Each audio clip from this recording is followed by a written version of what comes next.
Wah, sebentar lagi kiamat. Kita perlu takut nggak sih? Lihat tayangan ini. Assalamualaikum teman-teman cerita Untungs. Kondisi kekeringan, konflik Palestina, hingga isu badai matahari seakan menjadi sebuah tanda-tanda kekacauan akhir zaman yang menakutkan bagi umat muslim. Kali ini cerita Untungs mengundang Ustadz Asep Sobari untuk menjelaskan bagaimana sikap kita sebagai umat muslim menghadapi opini-opini maupun tanda-tanda akhir zaman. Mari saksikan kisahnya hanya di Cerita Untungs.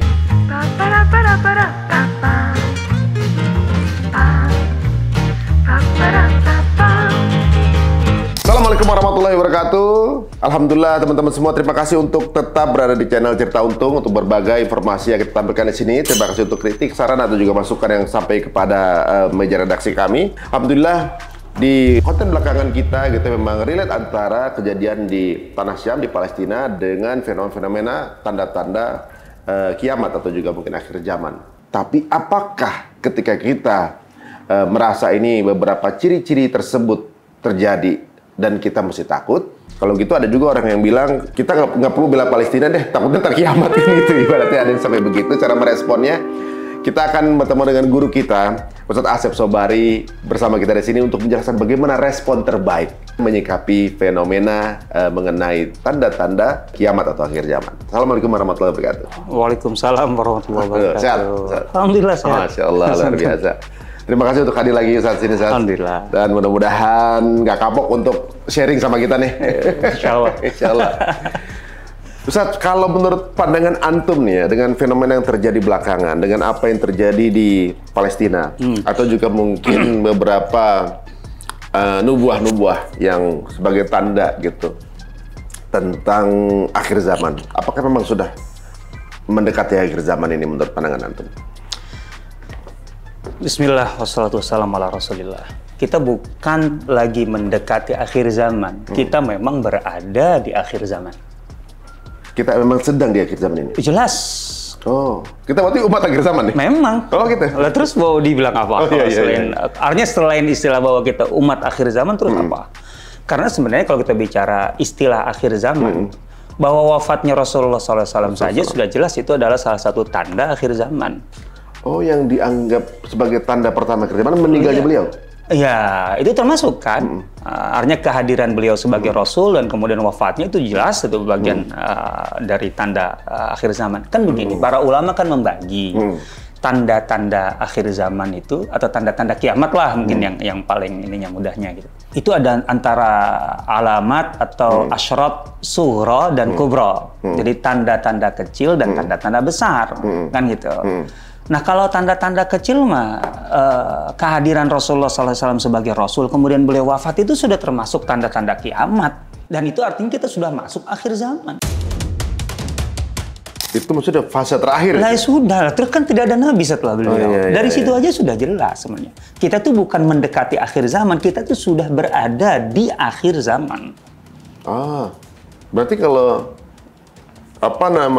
sekarang ini cara menyikapinya, apakah kita perlu panik atau takut gitu ya? Nah, itu dua hal yang berbeda gitu loh. Bahwa kita berada di akhir zaman, kemudian akhir zaman dengan segala hiruk pikuknya. Nah, kita menyikapinya gimana sebagai mukmin gitu. Nah, ini yang menurut saya harus kita sikapi dengan bijak dan tepat dan bijak gitu. Sebagai mukmin ya, insya Allah sebagai mukmin ya. Pertama begini, ini kan terkait dengan kiamat saya yakin gitu ya. Kalau masalah panik takutnya kan. Iya, karena yang kemudian menjadi pandangannya adalah ketakutan mengenai fenomena alam gitu, lebih ke alam gitu. Bukan secara pribadi, tapi maksudnya alam akan gimana, akan ada dukhon, ada Ya'juj Ma'juj. Serem semua gitu. Terus alasan panik kita apa? Kita dapat giliran kan gitu ibaratnya. Nah, maksudnya gitu. Yang dipandang ketika mendekati akhir zaman atau kiamat adalah fenomena alam yang di luar dari kayak bencana, adanya wabah panas, kemudian kekeringan, ada kemudian bertuburukan antar planet, gitu-gitu saat yang takutnya beda respon gitu. Di sini yang pentingnya materi akhbar, hadis-hadis Rasulullah SAW, pandangan para sahabat dan para ulama kita tentang akhir zaman. Artinya hadis-hadis akhir zaman itu, pernyataan-pernyataan Rasulullah SAW dari awal itulah bahan atau materi kita supaya kita kemudian bisa menentukan sikap yang tepat terkait dengan akhir zaman. Jangan sampai paniknya nggak jelas, jangan sampai ketakutan nggak jelas gitu. Karena ini terkait dengan masalah ghaib, sesuatu yang akan terjadi gitu. Kita tuh nggak bisa istilahnya membangun sikap hari ini untuk sesuatu yang akan datang gitu loh. Ya nggak bisa dong, nggak boleh kecuali dengan modal gitu yang kokoh, yang kuat. Nah, disinilah pentingnya hadis-hadis Rasulullah SAW tentang akhir zaman itu, dan tentu saja tentang ayat-ayat Al-Quran terkait akhir zaman. Tapi kan lebih detail hadis-hadis lah. Artinya nggak bisa berdiri sendiri ayat Al-Quran, harus kita gabungkan. Inilah pentingnya bagi kita hari ini. Umat harus paham hadis-hadis Rasulullah SAW yang oleh para ulama dimasukkan ke dalam bab al-malahim wal fitan, bab perang-perang besar dan fitnah-fitnah besar, kekacauan-kekacauan besar menjelang kiamat atau menuju kiamat gitu loh. Nah, ini tanpa ini kita akan diombang-ambing oleh waham, oleh syak, oleh apalagi bahkan imajinasi-imajinasi yang tidak jelas. Dan itu adalah kesalahan fatal bagi kita sebagai mukmin atau muslim yang hidup di akhir zaman gitu, menggantungkan masa depan kita kepada imajinasi-imajinasi waham-waham, sementara Rasulullah SAW selalu memberikan rambu. Kenapa rambu itu tidak kita pakai? Ini yang harus kita lakukan. Artinya disinilah pentingnya kajian tentang akhir zaman, tapi yang berbasis pemahaman yang kuat terhadap rambu-rambu yang diberikan oleh Rasulullah SAW itu. Tanpa itu kita akan gagal dan kita akan terombang-ambing oleh perasaan-perasaan atau apa yang tidak jelas. Dan kemudian kita akan keliru menyikapi akhir zaman sebagai muslim. Ini menarik, Ustaz. Tadi antum bilang mengenai bagian dari tadi al-malahim wal fitan tadi ya. Ada mungkin rambu yang sudah disiapkan oleh para pendahulu kita bagaimana respon-respon terbaik dalam menyikapi fenomena ini gitu ya. Nah, supaya kita nggak keliru saat ibaratnya waktu itu kalau nggak salah saya dengar juga dari antum, walaupun besok itu kiamat, hari ini nanam kurma, benih kurma gitu, walaupun benih kurma butuh berapa hari untuk tumbuh, walaupun misalnya besok kiamat tanam juga hari ini, bahkan itu tanda optimisme. Itu hadis ya? Itu hadis ya? Dari Rasulullah SAW. Jadi ibaratnya itu kan sebenarnya sebuah sign dari optimisme itu sampai to the max kapasitas hidup kita gitu. Nah, itu kan sebuah respon dan sikap-sikap terbaik bagaimana kita menyikapi hal ini. Nah, kira-kira apa aja yang diungkapkan di situ? Nah, hadis ini, kita bermula dari hadis ini ya. Hadis ini kan merupakan salah satu rambu yang diberikan Rasulullah SAW gitu. Bagaimana seorang mukmin menyikapi hiruk pikuk huru hara bahkan huru hara akhir zaman gitu. Ini kan sudah hadis ini sampai di titik puncak. Seandainya seorang mukmin itu tahu, seandainya kan nggak ada yang tahu kiamat kapan meledak. Seandainya tahu bahwa besok kiamat itu akan meledak. Sedangkan hari ini di tangannya masih ada satu benih kurma, pohon kurma, gitu. Dia akan tanam. Itu mukmin, sikap seorang mukmin. Berarti mirip dengan orang Palestina yang kemarin dia dijajah, tanahnya dirampok, tapi dia masih nanam. Maksudnya ketika dia nanam pun, itu tanah bukan punya dia lagi. Yang kemudian dia itu bapak-bapak tua itu tanah itu bukan punya dia lagi, akan dia punya orang, dia masih tetap nanam gitu. Subhanallah. Masya Allah. Ini artinya gini, dari hadis ini aja kita memahami satu hal penting sekali.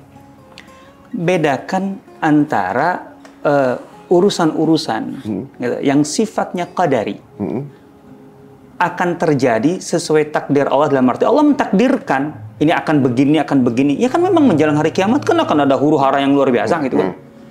Itu memang Qadarullah Allah akan mentakdirkan itu secara langsung, dalam arti tidak ada sangkut pautnya dengan kita gitu.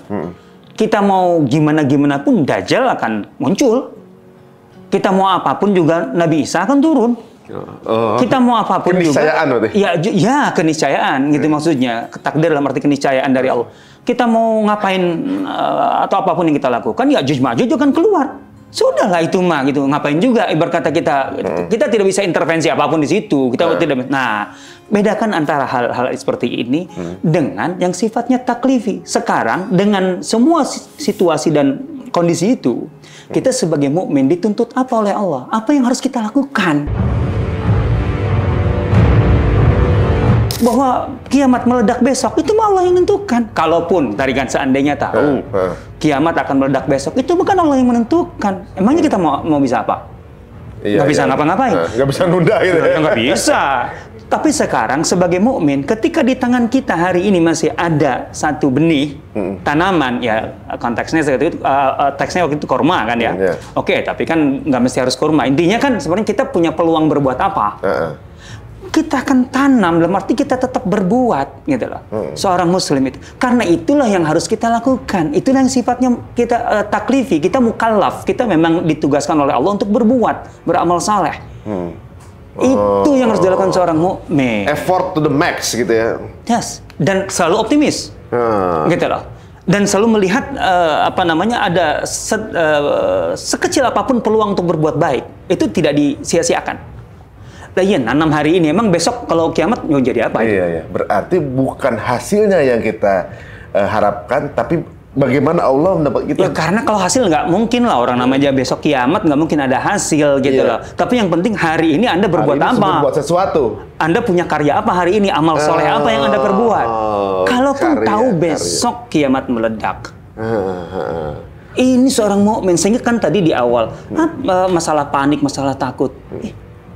Tahu aja enggak bahwa besok kiamat meledak, terus kenapa hari ini harus panik, harus takut? Kita belum tahu kiamatnya betul masih 1000 tahun lagi. Udah pasti nggak tahu kita, pasti nggak tahu. Tapi paniknya dari sekarang itu bisa takut. Lah itu apa alasan panik itu? Seharusnya justru ketika kita semakin merasa bahwa tanda-tanda kiamat itu semakin bermunculan, setelah kita mempelajari ya tadi tanda-tanda kiamat yang memang disampaikan dalam hadis-hadis Rasulullah SAW itu harus berdasarkan itu karena itu gaib. Gaib nggak bisa kita merekayasa. Kira-kira ini enggak. Kita nggak bisa itu. Kita harus berdasarkan keterangan-keterangan yang pasti khabar gitu ya. Baik itu dalam Al-Quran ataupun dalam Sunnah. Tapi kalau masalah tanda-tanda kiamat kebanyakan kan dalam Sunnah kan, dalam hadis Nabi SAW. Nah dari situ setelah kita kumpulkan tahu, perlu itu kita tahu, perlu supaya kemudian memberikan semacam early warning lah ke kita, gitu. Jangan leha-leha, jangan santai-santai ini, gitu. Dan itu yang akan terjadi gini loh, cukup tahu ya gitu ya? Cukup tahu.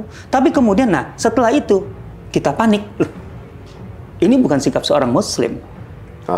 Makanya kajian akhir zaman itu, kalau bagi saya parameternya, kajian akhir zaman yang benar itu kalau efeknya tidak membuat seorang Muslim takut. Kalau membuat seorang setelah mengkaji akhir zaman, mempelajari materi-materi akhir zaman, kemudian yang muncul adalah ketakutan, ketidakpastian, apalagi frustasi, berarti salah dalam mengkaji akhir zaman. Justru mestinya membuat Muslim ini percaya diri. Percaya diri, kemudian semakin semangat untuk semakin produktif, gitu, semangat untuk berbuat, berkarya, gitu. Sebelum waktu habis gitu ya. Iya, memanfaatkan setiap waktu yang dimiliki. Sesempit tadi aja, hari ini masih ada benih belum ditanam, besok mau kiamat dia akan tanam kok. Itu artinya sesempit apapun peluang dia tetap produktif. Kalaupun tahu tinggal 1 hari lagi, lah ini kan kita nggak tahu mau berapa lagi. Kita kemudian sudah putus asa hari ini, frustasi, terus kemudian kita menjadi pasif gitu, gitu. Ya. Jabri gitu. Wah itu kesalahan besar. Artinya kalau menurut saya ini sebagai ini ya, mungkin parameter untuk mengukur gitu ya. Impact-nya ya? Iya, di situ. Kalau kita mengkaji akhir zaman yang benar, itu mendorong kita untuk semakin produktif. Optimis sebagai Muslim. Tidak ada rasa takut dan lain sebagainya. Dalam arti rasa takut yang jelas, nggak jelas. Kan gitu loh, itu maksudnya. Kita ada atau nggak ada pun kejadian juga. Iya. Tapi kita juga udah nggak ada juga gitu ya. Oke. Nah, satu hal lagi yang menurut saya ini penting sekali kalau kita mempelajari tentang hadis-hadis tentang tanda-tanda kiamat, apalagi tanda-tanda yang semakin dekat kan berarti tanda-tanda besar kan. tanda besar itu kan ada beberapa. Ya. Taruhlah ada yang mengatakan 10, ada yang mengatakan 8, ada ala kulli hal. Intinya Rasulullah menyebut beberapa tanda itu. Dan kemudian, nah yang penting urutannya. Rasulullah SAW tidak memberikan urutan. Mana yang duluan datang? Para ulama berijtihad di situ. Imam Al-Qurtubi, Ibnu Hajar, dan lain sebagainya. Ala kulli begini. Pertanyaannya, apakah ketika kiamat meledak, orang Muslim atau mukmin masih ada? Ini dia penting. Kalau kita pelajari tanda-tanda besar, tanda-tanda besar kiamat itu, ketika artinya the end-nya betul, ujungnya itu, ujung dari dunia ketika meledak atau menjelang meledak itu, orang beriman sudah nggak ada kok, sudah dicabut nyawanya oleh Allah Subhanahu Wa Taala. Jadi kita cuma ketika tahu pun kitanya udah nggak di situ gitu. Lah itu dan dia. yang akan terjadi dan kita nggak nyaksiin kok gitu. Insya Allah, maksudnya ketika kita beriman, insya Allah ya, kita benar beriman, kita tidak akan mengalami ledakan itu. Apa yang ditakuti kalau begitu? Artinya takut yang nggak jelas itu loh maksud saya. Nggak akan. Karena kitanya pun nggak di situ. Kan begini, ini menurut ijtihad para ulama gitu. Ada perbedaan pendapat mana yang lebih dulu muncul, Dajjal atau Dukhan, ya. Asap itu. Kita ambillah Imam Al-Qurtubi menyebutnya Dajjal lebih dulu. Jadi Dajjal ini tanda besar ya. Hanya sudah sangat-sangat dekat dengan ledakan kiamat. Sangat dekat itu juga ya, bukan berarti 5 hari, 10 hari, seminggu, 2 minggu gitu. Bertahun-tahun. Dekat itu bertahun-tahun. Bertahun-tahun, entah bertahun-tahunnya nggak karena di situ ada kata 40 itu 40 apa? 40 tahun, 40. Iya, penciptaan bumi 7 hari aja ternyata bukan cuma 7 hari banget gitu. Hitungan hari ya, siapa gitu ya. Iya, karena memang yaum itu nggak mesti dalam arti 1 kali 24 jam. Ya. Hari kan kita terjemahkan yaum itu hari gitu. Ya. Itu kan kita yang ngukur 1 kali 24 jam, tapi bagi Allah hitungan manusia. Alakul, maksudnya gini, Dajjal. Setelah Dajjal kan turunnya Nabi Isa alaihissalam. Setelah turunnya Nabi Isa alaihissalam, kemudian Ya'juj dan Ma'juj. Kan gitu. Nah, setelah Ya'juj dan Ma'juj, itu kemudian ada angin yang bertiup itu. Nah, angin yang bertiup itu disebutkan dalam hadisnya. Itu akan mencapai setiap orang yang di dalam hatinya ada iman. Dimanapun dia berada, sampai kalau di pelosok-pelosok, kalau dalam gua, itu akan sampai ke dia. Dan kemudian kalau kena angin itu, dia meninggal. Pokoknya siapapun yang dalam hatinya ada iman, sekecil apapun akan meninggal. Muslim tapi nggak sholat, tapi dia ada imam. Sholat bolong lah. Gitu. Intinya itulah. Intinya kan kita tahu lah, ada istilah Muslim tapi maksiat dan sebagainya. Intinya begitu loh. Artinya imannya masih benar lah secara umum, secara global lah gitu ya. Itu akan meninggal. Nah, sehingga setelah itu tidak lagi orang yang betul-betul beriman. Udah benar nggak ada orang. Tinggal orang bejat. Dalam bahasa hadis, dalam hadis Rasulullah itu syirarun nas. Manusia-manusia bejat setelah itu. Kalau orang-orang munafik masih hidup atau termasuk yang beriman? Kalau munafik, masalahnya kalau munafik akidah itu jelas bukan beriman kan? Nggak ada iman. Oh gitu. iya. Misalnya dia dalam KTP-nya Islam.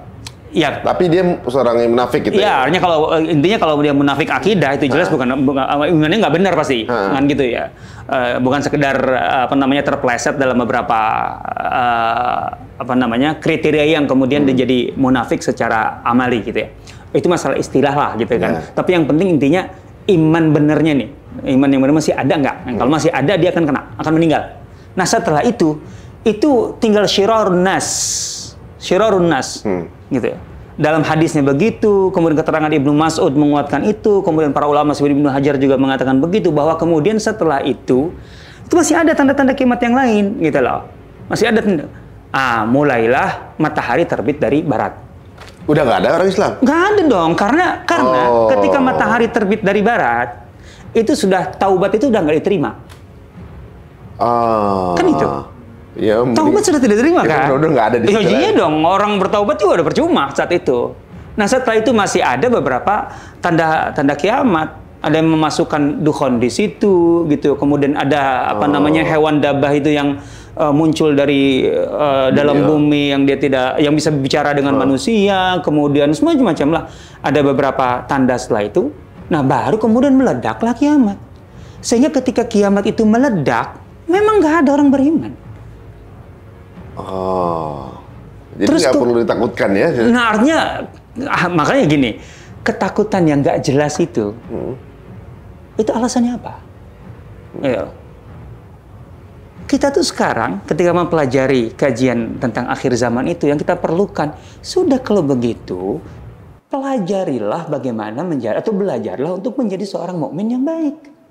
Dan mukmin yang baik itu di antara tentang akhir zaman adalah mukmin yang produktif. Artinya antara iman dan amal solehnya itu betul-betul nyambung gitu loh. Digas ya. Nah justru itu seharusnya muslim akhir zaman, misi muslim akhir zaman itu adalah muslim yang dinamis, yang kreatif, yang inovatif, artinya untuk mengembangkan segala bentuk apapun gitu menjadi amal saleh, gitu lah.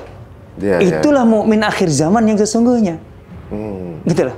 Artinya ketakutan itu ketakutan yang beralasan, ketakutan saya menyia-nyiakan waktu yang saya miliki, mager, santai, gitu. Itu yang harus ditakuti oleh seorang mukmin di akhir zaman. Makanya kan Rasulullah SAW memberi warning yang begini, badiru bil a'mali fitanan kaqita'il lail muzlim. Badiru bil a'mali fitanan. Artinya segeralah, jangan tunda. Segeralah, kalau saya mengartikannya bil a'mal di sini, segeralah bukukan, capai, kerjakan karya-karya besar. Karya-karya besar. Sebelum engkau disibukkan oleh segala huru-hara, fitanan yang akan datang, gitu, melanda kaki ta'il muslim seperti potongan-potongan malam yang dari satu potongan ke potongan lain semakin pekat, semakin gelap, semakin sulit, gitu loh maksudnya. Gitu loh. Sampai Rasulullah menggambarkan huru-hara itu, gitu, kondisi yang tidak menentu yang luar biasa menakutkan itu. Seseorang sampai tidak bisa menentukan mana baik dan buruk gitu. Mudah terombang, manusia rapuh untuk menentukan hak dan batil. Yusbihur rajulu mu'minan, seseorang dia memulai paginya sebagai mukmin, wa yumsi kafiran, begitu menjelang petang atau masuk waktu petang dia sudah jadi kafir. Serapuh itu. Serapuh itu. Itu kan berarti huru-haranya luar biasa. Iya. Hak dan batil aja begitu rapuh gitu loh. Abu-abu dong itu, momen itu. Bukan masalah momen yang abu-abu. Ini sebenarnya ini ada semacam warning dari Rasulullah SAW bahwa problemnya saat itu adalah problem ilmu dan kebenaran. Orang tidak memiliki pegangan ilmu dan kebenaran yang kokoh sehingga mudah terombang-ambing oleh informasi, oleh berita, oleh konten, oleh apa gitu. Karena dia tidak punya pegangan yang kokoh. Pagi bisa jadi masih mukmin ketika bangun, sorenya sebelum tidur atau katakanlah menjelang tidur dia sudah kafir. Atau yumsi mu'minan, sorenya dia masih beriman, wa yusbihu kafiran, bangun-bangun buka WA atau yang viral-viral sudah jadi kafir. Ini bagian dari fitnah itu. Bagian dari fitnah itu. Makanya sebelum kondisi seperti ini melandamu, segera kerjakan hal-hal besar. Gitu loh. Badiru bil a'mal. Gitu loh. Segera kerjakan yang besar. Artinya kan produktif toh. Dan produktif di level maksimum. Gitu loh.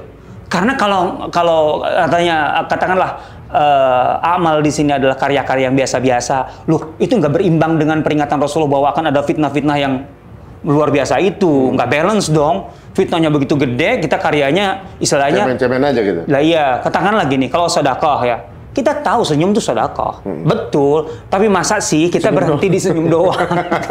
Tiap pagi senyum, jago setiap orang gitu. Itu kita nggak menafikan itu adalah bagian dari amal soleh, gitu kan. Tapi masa itu, hanya itu maksud saya. Sementara yang lain-lainnya lebih besar, kita tinggal. Nah itu, karena kita akan berhadapan dengan kondisi itu. Dan bukan akan, sekarang sudah terasa banget. Kita itu sekarang digempur oleh konten yang mengerikan itu setiap hari itu kan. Mungkin bukan ribuan lagi kan, yang bisa kita akses. Lah ya itu, yang setiap saat bisa mengubah iman kita. Gitu loh. Kalau kita tidak punya pegangan ilmu dan kebenaran yang kokoh. Benar juga Ustaz ya. Gitu. Jadi ibaratnya konten yang menyesatkan itu jaraknya itu hanya sejauh jempol kita, Zat. Kalau sekarang apalagi? Iya. Swipe dan jarak 3 detik. Nggak perlu satu pagi ke sore sekarang. Nggak perlu, Zat. 3 detik dapat konten manfaat. Swipe berikutnya bisa dapat apa bener ya? Bukan apa bener ya manusia itu dari monyet. Kita ada informasi itu, penyesatan itu di konten itu, Zat. Itu kalau saya lihat nih, ini orang yang mungkin tanpa dasar yang kuat, ada teori, misalnya teori Darwin gitu. Oh iya bener gitu. Kan ini kan asal akidah udah ini, tapi yang ringan-ringan seperti itu adalah asupan harian, Zat.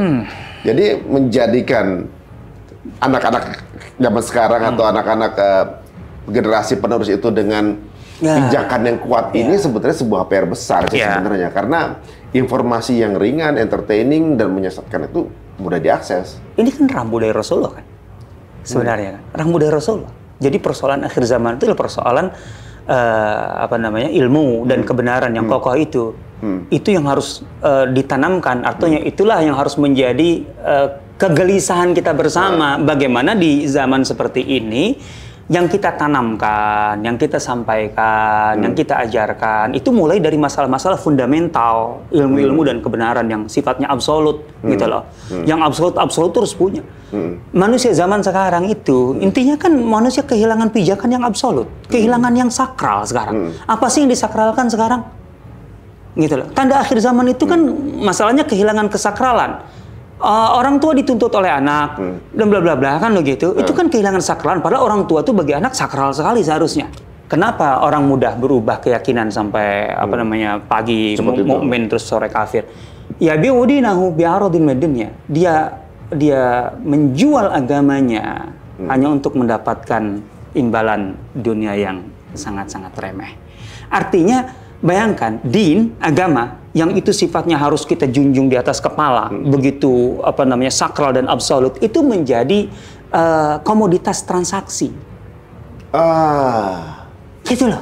Iya. Transaksional, suatu hal yang sakral aja ditransaksikan. Iya. Kalau masalahnya ini kopi gitu loh, ya kita bisa transaksi lah. Saya teh aja lah, jangan kopi gitu, atau kopi itu kan santai lah. Apa sih pengaruhnya terhadap diri kita? Paling mungkin sakit perut atau apa kan. Tapi kalau masalahnya kita mentransaksikan keyakinan yang seharusnya betul-betul itu sakral, ini kan rambu dari Rasulullah SAW. Ya bi'udinahu bi'aradin minad dunya. Dia mentransaksikan, menjadikan agama atau keyakinannya yang betul luar biasa luhur, yang absolut itu menjadi komoditas yang ditransaksikan, dan itu untuk mendapatkan apa? Keuntungan duniawi yang remeh. Bi'aradin, mending kalau untuk mendapatkan seluruh dunia. Kalau keyakinan ini ditukar dengan dunia dan seisinya aja masih terlalu remeh itu yang didapat. Iya dong. Gitu, artinya menjual akhiratnya untuk dunianya gitu. Kalau lah ini enggak. Untuk dapat sesepele itu.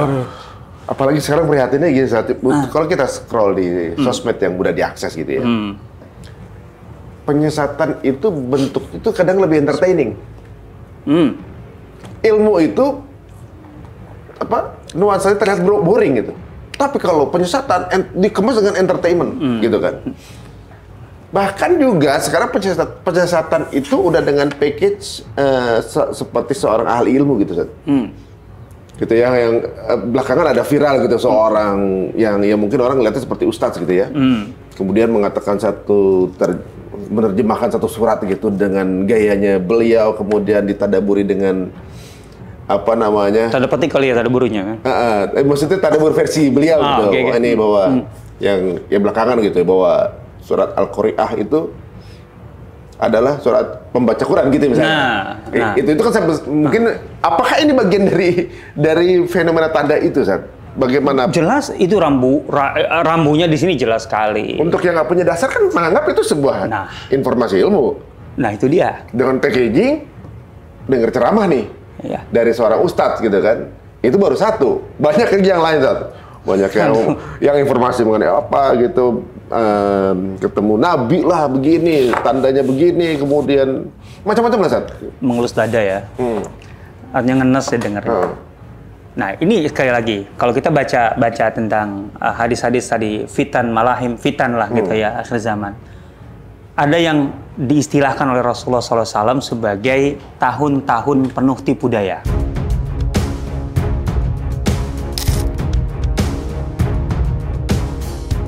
innaha ta'ti 'alan nasi sinuna khadda. Manusia nanti kata Rasulullah SAW 1400 tahun yang lalu akan mengalami yang beliau sebut sinuna khadda, tahun-tahun penuh tipu daya. Tahun-tahun di sini jangan dianggap tahun-tahun dalam arti saat 3 tahun, 4 tahun. Ini jama artinya intinya periode lah, masa yang panjang. Jumlahnya alam. Yang penting isinya itu khadda, penuh tipu daya. Apa ya tahun-tahun tipu daya itu? Kata Rasulullah SAW, yusaddaqu fiha al-kadhib. Pendusta malah dipercaya. Wa yukadzabu fiha as-sadiq. Orang yang jujur malah didustakan. Wa yu'tamanu fiha al-kha'in. Pengkhianat malah dikasih kepercayaan. Wa yukhawwanu fiha al-amin. Dan orang yang amanah malah dianggap pengkhianat, gitu loh, dianggap pengkhianat, gitu ya. Itu kayak intinya parameternya sudah berubah, parameter nilai itu. Wa yantiqu fiha ar-ruwaybidah, kata Rasulullah, dan yang berbicara di publik itu ruwaybidah. Berbicara di publik itu ruwaybidah. Di publik ini terjemahan saya berdasarkan potongan berikutnya. Para sahabat bertanya, ruwaybidah maksudmu apa ya Rasulullah? Kata Rasulullah SAW, ruwaybidah itu as-safih yantiqu fi amril ammah. Safih itu orang yang tidak memiliki pengetahuan mendasar tentang substansi permasalahan. Orang yang tidak menguasai persoalan. Dia tidak mengerti hakikat permasalahan. Tapi justru di bidang itulah yang dia tidak ngerti itu, dia masih malah berbicara. Dan berbicaranya ke publik. Dan dipercaya. Itu masalah nanti, masalah publik, masalah lain gitu. Tapi masalahnya orang sebenarnya dia tidak memiliki kapasitas, tidak mengerti hakikat permasalahan gitu ya. Tapi justru dia berbicara di situ, dan pembicaraan dia itu gitu loh. Itu kemudian yang menjadi tolak ukur dalam arti itulah yang dia sampaikan ke publik, kemudian menjadi pemahaman, menjadi kebijakan, menjadi aturan. Kan hancur semua kalau gitu. Dan jadi pembenaran kadang. Beberapa orang gitu kan. Ya, itu pasti nanti usernya kan siapa aja nanti. Kemudian gitu loh. Itu sih usernya siapa aja. Tapi bayangkan, kan ini masalah orang bodoh, orang nggak ngerti, dimanapun, kapanpun akan ada. Tapi kan kalau orang bodoh, orang tidak mengerti, dia nelan semua itu untuk dirinya sendiri, itu masih mending. Masalahnya di dia. Tapi ketika kemudian dia dikasih mimbar, dikasih podium, dia dikasih ruang, dikasih kemudian, dan kemudian berbicara kepada semua orang, viral pula, gitu, viewersnya sekian. Lah ini ruwaybidah. Ini dalam segala bidang, dalam politik, dalam ekonomi, dalam sosial, dalam agama, dalam semua.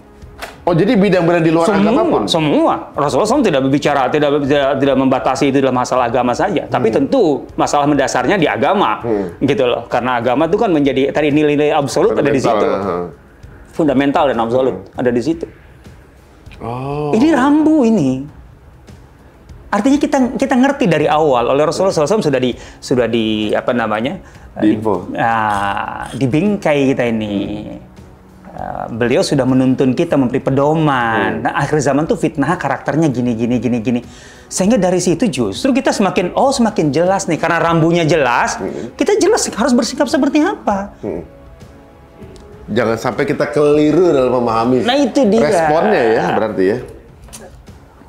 Berarti memang fitnah akhir zaman nih, kita pikir fitnah yang gimana gitu ya, malah jadi kayak tipis gitu ya. Apakah kadang-kadang kita merasa ini kebenaran atau bukan, sampai begitu mungkin orang di momen itu. Jadi ada kebutuhan yang sangat mendesak untuk memaparkan, menjelaskan hadis-hadis akhir zaman itu, karena bagi saya inilah materi ya pembahasan tentang akhir zaman. Kalau kita tidak memulainya dari riwayat-riwayat tentang akhir zaman itu, gitu, kita akan mengisinya dengan apa? Nanti dengan imajinasi, gitu loh. Atau keparno gitu ya? Oh iya, dan itu salah besar. Karena saya yakin kalau ini tadi aja lah, Kalau efeknya orang belajar akhir zaman itu ketakutan nggak jelas, itu berarti keliru dari awal. Karena Rasulullah SAW itu satu hal yang harus menjadi dasar. Ketika Rasulullah SAW menjelaskan tentang tanda-tanda akhir zaman, apakah beliau sedang menakut-nakuti umatnya? Nggak mungkin. Mustahil. Rasulullah menakut-nakuti umatnya? Nggak mungkin. Rasulullah itu penyayangi umatnya. Itu yang pasti.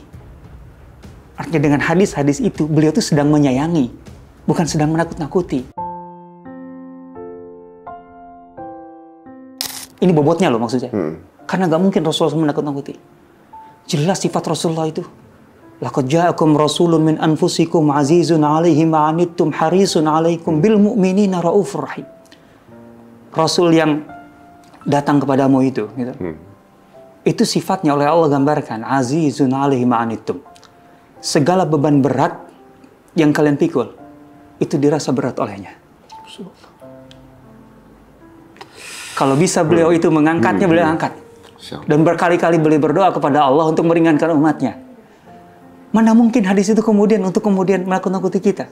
Harisun alaikum. Dia sangat menginginkan segala bentuk kebaikan untukmu. Artinya termasuk ini. Hadis-hadis akhir zaman itu sebenarnya beliau ingin kebaikan untuk kita. Beliau ngasih rambu. Memang kejadiannya akan begini. Untuk itu kalian harus bagaimana? Supaya kemudian kita bisa selamat dari situ. Dan kita bisa menyikapi dengan benar. Gitu loh. Bil mu'minina raufur rahim. Dia begitu penyayang. Begitu penyantun kepada semua orang beriman. Masya Allah. Malah jadi baper nih. Ini Masya Allah luar biasa ya lihat tuh. Jadi ibaratnya justru mengingatkan kita untuk be prepared ya. Jadi kita tuh justru harus punya effort dan juga karya-karya terbaik berarti. Sebenarnya malah justru memberikan optimisme tingkat tinggi nih ya. Yes. Bahwa Dan semua dan kita terdorong untuk maksimum. Gitu. Jadi ibaratnya nih time is running out gitu ya. Waktunya udah makin mepet, karya kamu apa? Gitu. Tuh. Sebelum waktu kita berakhir. Kehilangan waktu, kita kehilangan waktu karena kita disibukkan dengan fitnah-fitnah yang semakin berat. Gitu. Karena ketika menghadapi fitnah itu, kata para ulama, kalau fitnah itu sudah muncul, sudah melanda, sebijak apapun orang itu sulit untuk kemudian bisa jernih di situ. Oh begitu ya? Hajazal hukama. Saya dengar gitu, fitnah Dajjal itu sampai benar-benar orang beriman juga lewat. Ya, maksudnya akan mudah lah untuk kemudian, iya. Gitu. Sekuat-kuatnya orang beriman itu akan mudah untuk bergoyah. Ya mudah-mudahan kita nggak berada di era itu Ustaz ya. Sudah ada, cuman seberapa jelas kita sudah berada di situ lah kalau bagi saya. Cuman masalahnya buat fitnah Dajjalnya gitu. Oh enggak. Kita nggak walau alam. Itu masalah qadari, keniscayaan. Jangan pernah berpikir bahwa Dajjal itu sekarang sudah muncul gitu loh. Dajjal sudah ada, itu jelas hadisnya. Dajjal sudah ada sejak zaman Rasulullah sudah ada gitu. Tapi masalah kemunculannya di kita. Tapi ingat loh ya, ada hadis-hadis Rasulullah lagi rambu-rambu bahwa amamad dajjal, inna amamad dajjal. Jadi menjelang dajjal itu ada beberapa rambu-rambu beliau. Contohnya ada pendusta-pendusta besar. Gitu loh. Pendusta-pendusta besar. Artinya dia berdustanya bukan sekedar untuk harian gitu kan dalam pergaulan. Enggak, dusta-dusta besar. Tarafnya kebijakan gitu. Banyak, pokoknya mendustai banyak orang, mendustai hal-hal besar gitu. Ya mengaku nabi lah, ya macam-macam gitu lah. Mengaku Imam Mahdi lah. Itu termasuk Amamad Dajjal. Jadi ada Dajjal kecil lah istilahnya gitu, menjelang Dajjal besar. Itu yang harus kita hati-hati. Makanya sebenarnya PR berikutnya nih, tapi mungkin tidak bisa kita bahas sekarang. Sebenarnya dari hadis-hadis Rasulullah SAW tentang fitnah-fitnah itu, Rasul itu menyelipkan semacam terus solusinya apa yang harus kalian lakukan sebagai muslim gitu. Artinya apa yang harus kalian lakukan di tengah gelombang fitnah-fitnah itu menjelang kiamat itu supaya kalian tetap produktif, supaya itulah. Itu terselip di situ. Apa itu? Sebenarnya banyak ya. Tapi kita beri contoh. Ketika Rasulullah mengatakan sebelum kiamat itu fenomenanya yurfa'ul ilmu. Ilmu itu sederhananya menguap. Ilmu menguap? Iya. Di antaranya dengan meninggalnya banyak ulama dan kemudian tidak ada penggantinya yang sepadan. Sehingga kemudian ketika apa namanya ilmu itu dalam tanda petik menguap itu yurfa'ul ilmu gitu. Sekarang di lapangan apa yang dominan kalau ilmu menguap?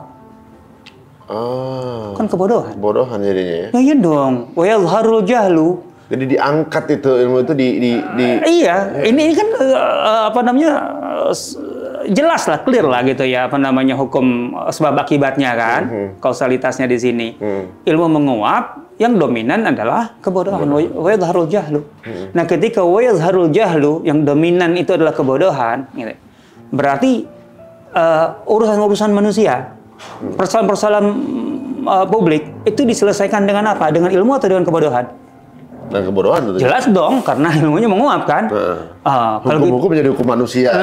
Mending kalau sekedar hukum manusia, ini kebodohan yang menjadi masalah gitu.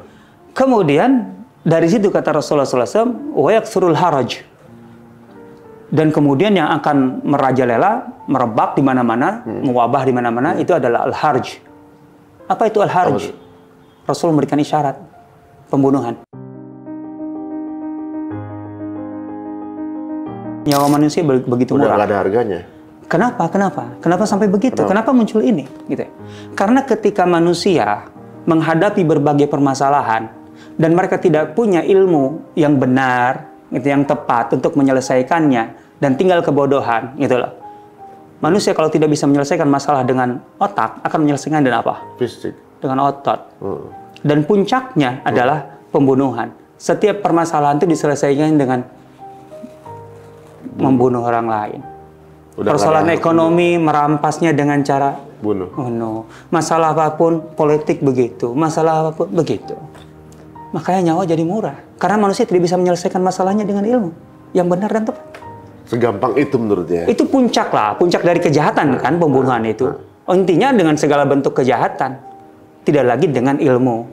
Nah, sekarang ini yang di Palestina kan bukan pembunuhan lagi, genocide udah itu. Ya sudahlah itu sih semua melihatlah itu. Maksud saya di sini beliau terselip apa namanya Rasulullah SAW memberikan satu gambaran yang kemudian di situ bisa kita simpulkan kalau begitu apa yang harus kita lakukan. Ingat loh, sisi ini keniscayaan loh, ini kan terjadi. Dan sekarang bagi kita kemudian ya sudah kalau gitu kita mau apapun juga gitu ya, itu akan terjadi. Betul bahwa itu akan terjadi. Tapi kan sekarang pertanyaannya, kita ini mukallaf loh sebagai mukmin muslim. Kita tuh diberi apa namanya tanggung jawab oleh Allah. Terus tanggung jawab kita apa? Kalau begitu tanggung jawab paling penting di akhir zaman adalah tanggung jawab pendidikan, edukasi, literasi agar ilmu itu tetap berkembang. Agar ilmu itu tetap bertahan. Itu mukallaf, kita mukallaf untuk itu. Karena dengan kita masuk ke apa namanya aktivitas-aktivitas keilmuan, kita tuh sebenarnya sedang menyelesaikan permasalahan atau core dari segala permasalahan. Supaya tetap ada ilmu yang bisa dirujuk oleh manusia, gitu, bisa menjadi pegangan manusia untuk menyelesaikan masalah-masalahnya. Kita jangan bosan berada bermain di sektor itu, di ranah itu, dan ini core permasalahan. Permasalahan akhir zaman adalah permasalahan edukasi, literasi, gitu loh, pendidikan, keilmuan. Itu intinya kembali seorang mukmin apabila tahu besok kiamat datang dan hari ini masih ada peluang untuk beramal saleh, maka dia akan berbuat dengan optimis, dengan semangat. Intinya bahwa apa yang dia tanam itu adalah amal saleh yang akan dia bawa dan dia pertanggungjawabkan di hadapan Allah. Masya Allah, luar biasa. Jadi yang dilihat adalah effort kita ya, ya, tentu. Jadi teman-teman semuanya, jika dirasa memang kajian ini menarik dan juga bermanfaat untuk teman-teman semuanya, jangan malu untuk share sebanyak-banyaknya ke teman-teman semuanya. Mau ada yang lihat atau enggak, itu udah urusan Allah. Yang penting udah di-share, gitu kan? Yang penting udah disebarkan ke teman-temannya semua bahwa ini adalah respon-respon terbaik yang secara optimisme mesti kita tanamkan diri kita. Kita jadi orang-orang yang akan finish sebagai pemenang, insya Allah. Jazakallah khairan Ustaz. Oh iya, insya Allah. Mudah-mudahan nggak kapok untuk hadir sini lagi dan juga memberikan suntikan-suntikan booster buat kita semuanya nih, insya Allah. Teman-teman semuanya, sampai ketemu lagi di episode berikutnya. Kritik dan saran dan juga mungkin ada tema yang menarik buat teman-teman semuanya, kita akan diskusikan dengan teman-teman. Mudah-mudahan channel ini menjadi channel-channel rujukan terbaik untuk teman-teman semuanya. Sampai ketemu lagi. Assalamualaikum warahmatullahi wabarakatuh.